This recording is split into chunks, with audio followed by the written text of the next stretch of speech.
గంగాధర నెల్లూరులో కొందరు టీడీపీ నేతలు వైసీపీ నాయకులతో లాలూచీ పడినట్టు ఫిర్యాదు వచ్చిందని చెప్పారు సీఎం చంద్రబాబు. లాలూచీ రాజకీయాలు చేస్తే సహించేది లేదని చెప్పారు ఆయన. ఆ మాటకు వైసీపీ వాళ్లు ఎందుకు గింజుకుంటున్నారని మండిపడ్డారు. వాళ్లతో మా వాళ్లు లాలూచీ పడాలా అని ప్రశ్నించారు. ఆ విషయంలో చాలా గట్టిగా ఉంటామని మరోసారి స్పష్టం చేశారు సీఎం చంద్రబాబు. నాకు కొన్ని కంప్లైంట్స్ వచ్చాయి. అక్కడ కొంతమంది నాయకులు వైఎస్ఆర్ కాంగ్రెస్ నాయకులతో లాలూచీ పడ్డారు. నేను ఆ విషయమే చెప్పాను. లాలూచీ పడి రాజకీయాలు చేస్తే మాత్రం సహించనంటే వైఎస్ఆర్ కాంగ్రెస్ పార్టీ గింజుకుంటున్నారు.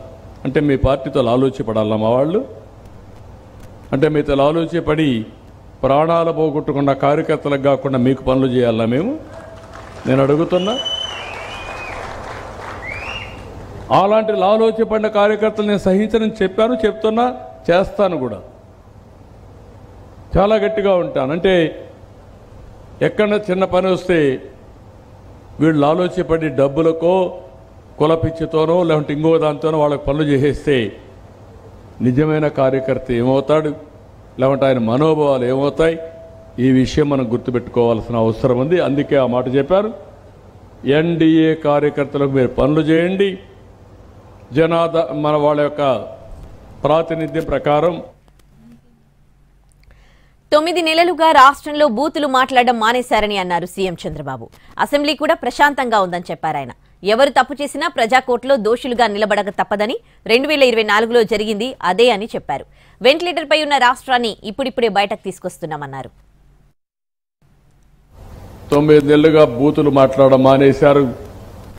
అసెంబ్లీ ప్రశాంతంగా ఉంది. బయట కూడా బూతులు వినపడం లేదు.